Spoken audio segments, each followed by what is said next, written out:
Now, first of all, this is going to be a little bit different to how most people understand co-parenting. So today we'll define it, we'll go through a few issues and a few ways that we can fix this stuff up. So, co-parenting. The way that we're going to define it today is any other adult that's helping us raise these children. It could be another carer, it could be a respite worker, it could be a grandparent, it could be a family friend, an aunt, an uncle, anybody. Now, with co-parenting defined, what are some problems that we can run into really quickly?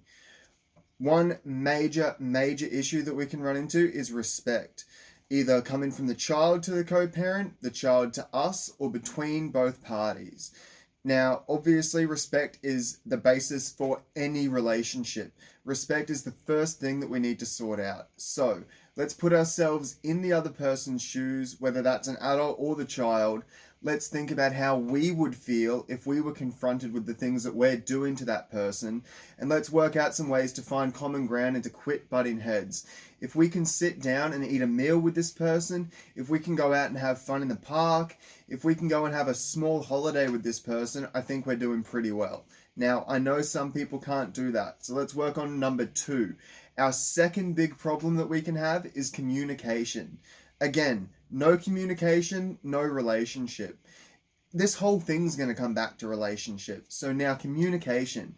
If we need to keep it short and brief just to keep it sweet, do that. Whatever it takes to keep that honey in our mouth when we're talking to this other person, that's what's going to grow more and more and more communication.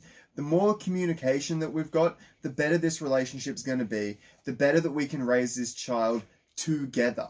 If we're battling each other, if we're cutting each other down behind each other's back, even worse, if we're talking to this child about issues that we've got with the other party, we're doing it completely wrong. We've got to be building these other people up in this child's eyes. We've got to be working together. We've both got to be showing respect through that communication. Now, our third issue that we can run into are our boundaries. When we don't have boundaries, we don't have anything. Now, we've got boundaries with the child that we need to work out, but I'm talking now boundaries between both parties. Whoever's the main parent, whoever's going to be the authority for this child, they need to set the boundaries on the other person. The other person needs to respect those boundaries. If we're both working against each other and both doing our own thing, we're only going to confuse and end up ruining this child, and that is not the idea here. Any boundaries that we set with the child or with the other person need to be firm, need to be spoken, and they need to be kept over time. We can't start these boundaries and back away because no one will respect us then. Boundaries, communication, respect. They're our biggest problems. Now, what things can we do as co-parents for this child? First of all, we need common standards. That's going to be our rules. That's going to be what's going to happen in the bad times. That's going to be what happens with the tech. That's going to be how the clothing, the toys, the entertainment, how do they break down? So first of all, rules. If we've got different rules in one house to the other, we're going to have massive problems. These children, whether they realize it or not, usually they don't, they're going to be jockeying for position. They're going to be trying to figure out how much they can get away with. That's why these young children, when they get given a donut and you're not wanting them to eat sugar, come back and gloat about it with a smile on their face. They're trying to work out where everything sits and where they fit in with every part of this family. Because that's all this co-parenting thing is. One huge family in their eyes, different people, different adults, and hopefully not different rules. Now, bad times. What happens when something goes wrong? How are we going to confront this? What are we going to do? We both need to be on the same page. We need to be working together and keeping this consistent. Every time with children, consistency is going to be the biggest key next to relationship and communication. Now, tech. If we have different technology issues or different technology boundaries between different houses in different places these days, it's hard enough with school, let alone bringing in different boundaries and ideas and ideals into our private lives. No matter where this child is, we as adults need to keep those tech boundaries and those tech rules in the exact same places. If we're messing up and throwing it everywhere, how are they going to know what's going on? They're going to be more confused than we are when we're trying to figure out what on earth TikTok is or whatever the latest platform is. Now, clothing, toys, and entertainment.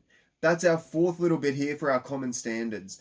If we're letting people dress different ways, if we're letting people play with different things, if we're letting people have different access to entertainment and watching different kinds of entertainment, again, we're going to ruin and confuse and literally lose all authority with this child. Whoever's stepping up and taking the lead needs to keep these boundaries between all parties clear, concise, and again, consistent.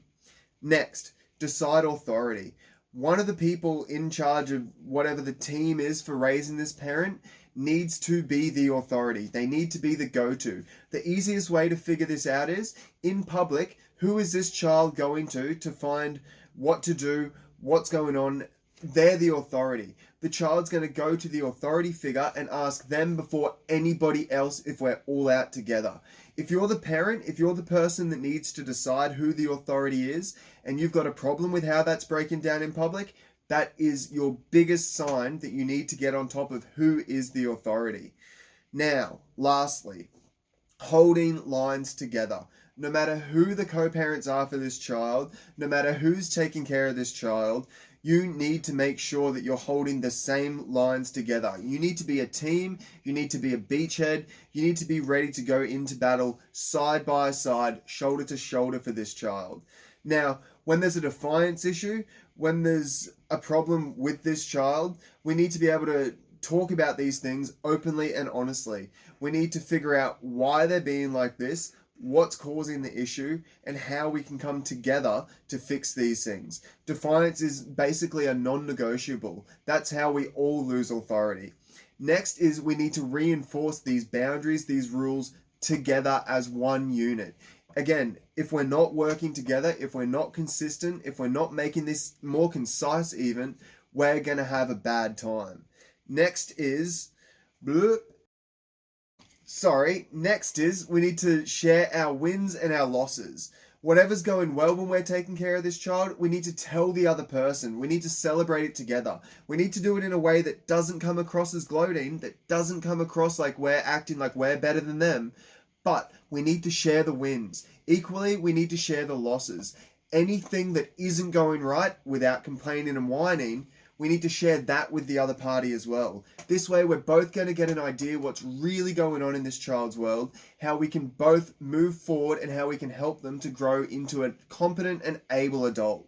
Now, lastly, we need to highlight any of those behavioral issues. We need to make sure that we're upfront, that we're clear, and that we're honest about the things that we're doing wrong. If we make a mistake, if we cause a behavior, we need to sell ourselves out quickly so that everyone on this team can work together for the best interest of this child.